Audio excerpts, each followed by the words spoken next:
सभी को नमस्कार। आज राजस्थान के भूगोल का जो टॉपिक है वो है कृषि के प्रकार।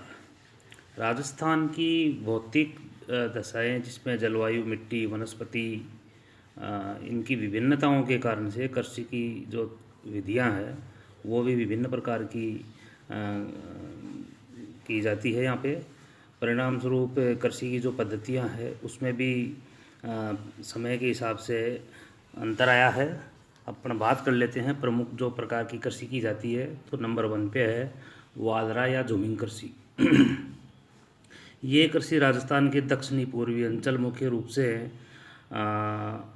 बांसवाड़ा है, डूंगरपुर है और मध्य प्रदेश की सीमा से लगने वाले जो ज़िले या जो क्षेत्र है उनमें प्रमुख प्रकार से की जाती है, जो मेवाड़ क्षेत्र के अंतर्गत आता है राजस्थान में। और इसमें वास्तव में ये होता है कि अनादिकाल से ही जंगलों को काट कर और उस राख युक्त जो उसमें जो मुख्य जो तत्व होता है वो होता है फास्फोरस।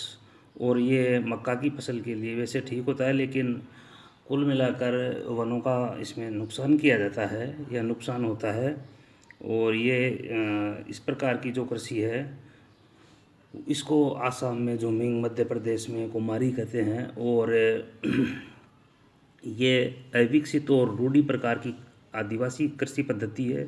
इसमें जंगलों को नुकसान भी होता है और पर्यावरण को क्षति होती है। इसका दूसरा नाम इसको स्थानांतरण कृषि कहा जाता है। दूसरी प्रकार की जो खेती है वो है शुष्क कृषि। तो शुष्क कृषि राजस्थान के उन क्षेत्रों में की जाती है जहाँ पर वार्षिक वर्षा 500 mm से या 50 सेंटीमीटर से कम होती है। इस प्रकार की जो कृषि है वो राजस्थान में जयपुर, दौसा, सीकर, झुंझुनू, चूरू, बीकानेर, जोधपुर, पाली, नागौर, टोंक, करौली, इन जिलों में मुख्य रूप से की जाती है। कुछ क्षेत्रों में इंदिरा गांधी नहर या गंगा नहर क्षेत्र के कारण से ये लागू नहीं की जाती, या नहर के द्वारा सिंचाई होने के कारण ये विधि अपनाई नहीं जाती। तो इस प्रकार की जो कृषि है उसमें जुताई और बुआई की पुनरावृत्ति की जाती है और सूर्य ताप से नमी एवं गर्मी नमी को सोख लिया जाता है तथा ग्राउंड वाटर भी नीचे चला जाता है। तो इसमें जो शुष्क प्रकार की जो कृषि है उसमें ज़मीन को पानी को अवशोषित करने के लिए उसमें बार बार जुताई की जाती है, जिसमें पानी संरक्षित कर लिया जाता है और तय समय पर फसलों का बोकर या उनका उत्पादन ले लिया जाता है। इस प्रकार की जो कृषि है वो राजस्थान के मुख्य रूप से ये जो क्षेत्र है वो अर्ध शुष्क जलवायु वाले प्रदेश है, जिसमें अन्य प्रकार के शुष्क कृषि के जो पद्धतियां हैं जिसमें निराई गुड़ाई है और मल्चिंग है। इस प्रकार की जो पद्धतियां अपनाकर उस शुष्क प्रकार की कृषि की पद्धतियां अपनाकर और ये कृषि की जाती है। इसमें मुख्य रूप से ड्रिप सिस्टम भी अपनाया जाने लगा है। तीसरी प्रकार की जो है वो सिंचित भूमि कृषि है। सिंचित भूमि कृषि में 10 से 50 सेंटीमीटर से या इनसे थोड़ी अधिक वर्षा वाले क्षेत्रों में किया जाता है, जिसमें मुख्य रूप से नहरों, कुओं, बांध और तालाबों से सिंचाई की जाती है। इनके जो क्षेत्र है वो है श्री गंगानगर, हनुमानगढ़, अलवर, भरतपुर, धौलपुर, करौली, जयपुर, दौसा, सवाई माधोपुर, चित्तौड़गढ़, अजमेर, भीलवाड़ा, पाली, डूंगरपुर, राजसमंद ये ज़िले हैं जहाँ पर ग्राउंड वाटर की स्थिति के कारण से नलकूपों द्वारा या कुओं द्वारा सिंचाई कर ली जाती है। इनको सिंचित कृषि कहा जाता है। और अंतिम प्रकार की जो कृषि है वो है आर्द्र कृषि। आर्द्र कृषि में पानी अधिक समय तक रुकता है और एक वास्तविक रूप से वहाँ पर जो वर्षा है वो भी 100 सेंटीमीटर औसत वार्षिक वर्षा वाले क्षेत्र है जहाँ पर इस प्रकार की कृषि की जाती है।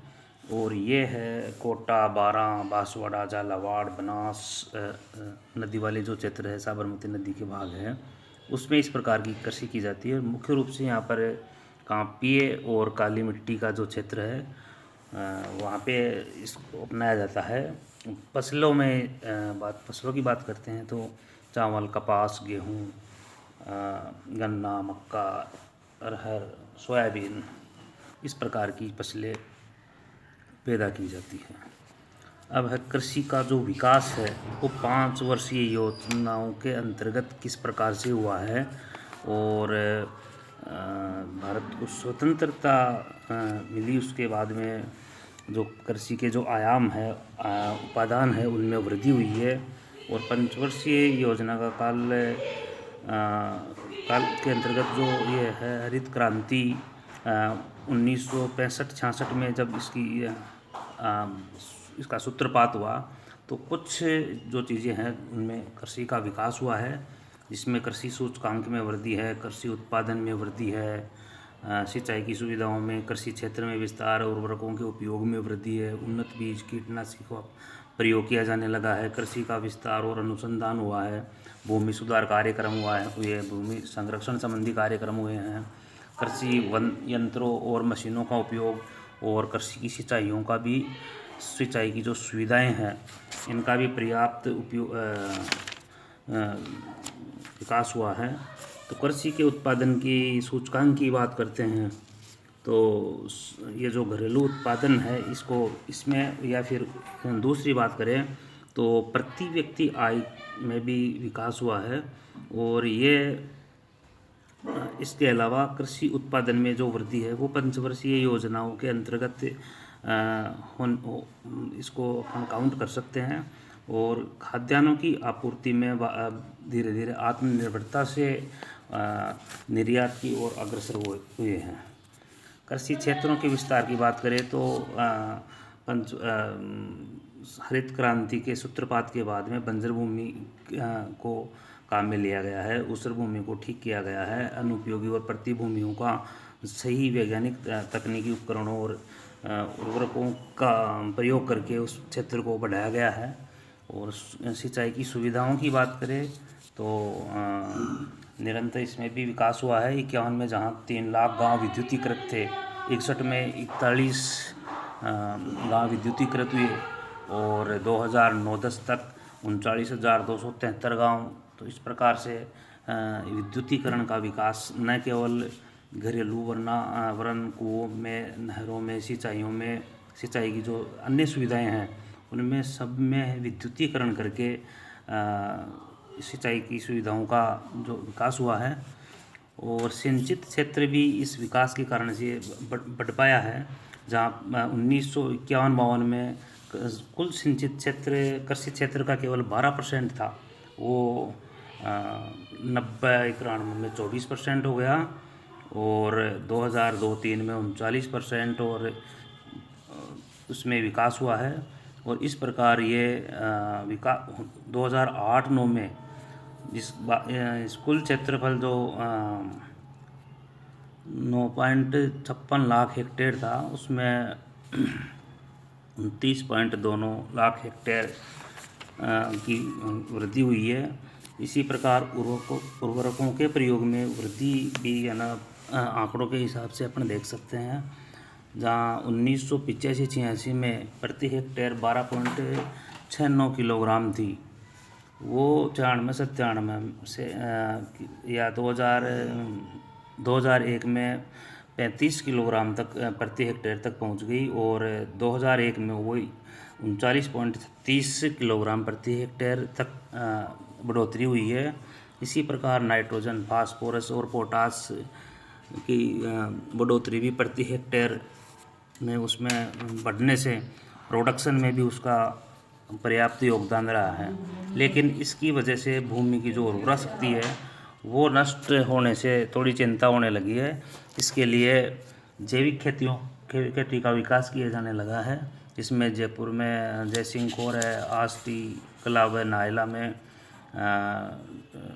सीकर में कुदन, लाखनी, दौसा में, डारापुरा, भरतपुर में खरेरी, सवाई माधोपुर का कुस्तला, रामगढ़, मुराड़ा, करौली का माचड़ी और झालावाड़ का टोडा, हरिपुरा, टोंक का बालीपला, बूंदी का मराड़ी, बारा का केडिया, नौहर, भीलवाड़ा का सुरास, रायला, चित्तौड़गढ़ का माताजी की ओरडी, रामपुरिया, बलवंत नगर और राजसमंद का होडा। इस प्रकार से इन स्थानों पर जैविक कृषि और वर्मी कंपोस्ट की खेती को बढ़ावा देने के लिए काश्तकारों को, इसके अलावा 15 काश्तकारों को आर्थिक लाभ भी प्रदान किया गया है। उन्नत बीजों और कीटनाशकों का प्रयोग का विकास हुआ है। इसमें प्रमाणित बीजों का तैयार करवाकर किसानों को वितरित करने का कार्यक्रम है। इसके अलावा कृषि अनुसंधान, कृषि सुविधाएं इत्यादि, भूमि सुधार कार्यक्रम, ये कृषि विकास के लिए किए गए प्रमुख कार्यक्रमों में से है। सभी को धन्यवाद।